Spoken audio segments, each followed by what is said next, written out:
Bueno, compañeros, hoy estamos para la séptima jornada de salud de la Secretaría de Salud del SUTEBA Matanza, conducción multicolor, con un tema muy candente, donde a varios profesionales hemos contactado que el día 29 van a estar como panelistas, pero en la ocasión con entrevistas respecto a el cáncer, las nuevas terapias, el medio ambiente, la obra social nuestra, el IOMA, la salud pública, etc.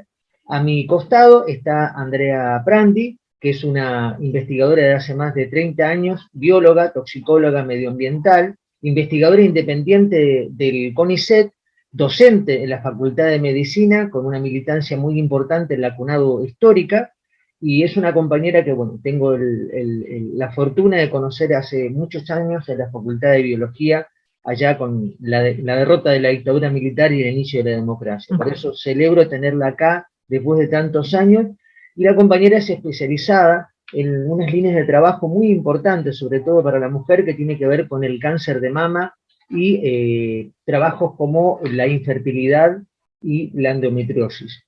Bueno, Andrea, te damos la bienvenida, agradecemos mucho que estés acá. Muchas gracias, te agradezco mucho, Andrés, por la invitación, y bueno, y a Suteba también, a la Multicolor, por esta entrevista y poder participar en las jornadas. Yo siempre estoy gustosa de hacer difusión de todos estos temas, y poder hablar con otros compañeros, con compañeros docentes, con investigadores, con estudiantes. Siempre es interesante, digamos, estos ámbitos porque nos interpelan en diferentes aspectos y nos hacen pensar, digamos, qué necesidades tiene nuestra gente, ¿no? Y cuáles son digamos, las preguntas que tienen, las cuestiones, las preocupaciones, las necesidades. Así que, bueno, para mí también es un gusto estar acá. Bueno, ya, hay una serie de preguntas orientadas a tu especialidad investigativa y sobre todo de militancia y enseñanza, ¿no? Pero antes de largarnos precisamente al problema del cáncer en la mujer, me interesaría mucho que, a propósito de entrevistas a tu compañero como Matías Blaustein y a otros oncólogos que también van a estar publicadas, para que el día de la jornada los compañeros estén más en el tema, independientemente que muchos van a estar afectados por esta terrible enfermedad, que hay muchos avances. ¿Qué es el cáncer? ¿Qué es el cáncer? ¿Cómo se define para vos como bióloga en términos de lo que se pueda llegar a entender hoy, por los avances científicos que hay, y a sabiendas que el cáncer siempre acompañó el origen de la vida, sobre todo pluricelular, pero que hay un componente muy especial desde esta época que, bueno, muchos llaman el antropoceno, ¿no? Ligado al sistema social capitalista. ¿Qué es el cáncer? ¿Cómo nos podrías definir? Mira, el cáncer se da por, digamos, una de las características más sobresalientes es una proliferación anormal de células, ¿sí? Al principio se pensaba que solamente se daba por una acumulación de mutaciones en esas células que hacían que se multipliquen a una velocidad completamente, digamos, alta, mucho más alta que las otras células.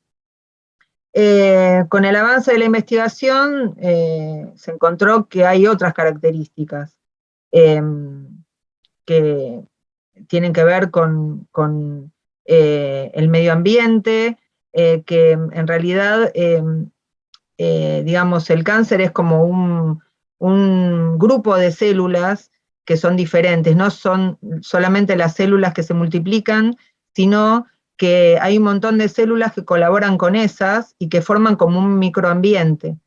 Por ejemplo, las células endoteliales, que les proveen, digamos, en mayor cantidad de vasos sanguíneos para el alimento y para el oxígeno, para que esas células se puedan multiplicar.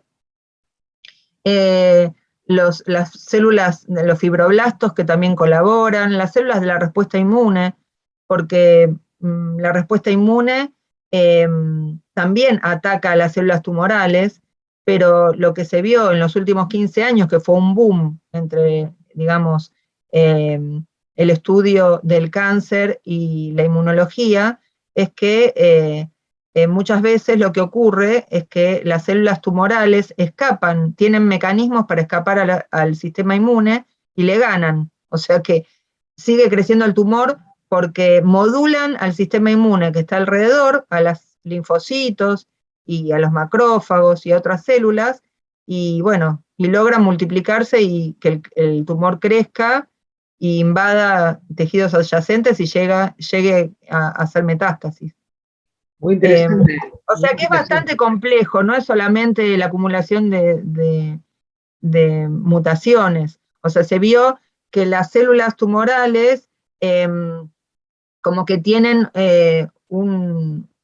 como que hablan con las células del estroma, con las otras células, liberan factores que modifican a las otras células, y las otras células del estroma también liberan factores que modifican las células tumorales, ¿sí? Es como un diálogo que hace que se modifiquen y que vayan cambiando. ¿Sí? Yo lo que quería ahondar, porque vos arrancaste tempranamente por una inquietud profesional que tenía que ver con el medio ambiente, ¿no? Los tóxicos, a propósito de tus trabajos publicados tempranamente en el suplemento verde de página 12, creo, que era destinado al medio ambiente, sobre la laguna de Chascomús, ¿no?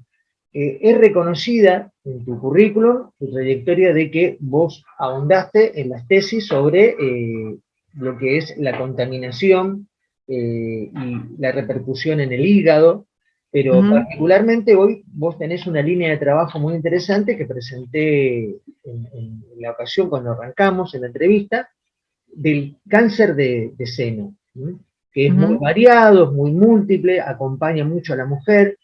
No sé si hay rasgos también, a pesar de que las mamas de los varones están atrofiadas, también de cáncer de mama masculino, pero quería que me contaras cómo fue todo ese desarrollo que empezaste vos, por la preocupación medioambiental, todas las resistencias que tuviste, ¿no?, por el régimen político, y fuiste especializándote cada vez más en el cáncer de mama, ¿no?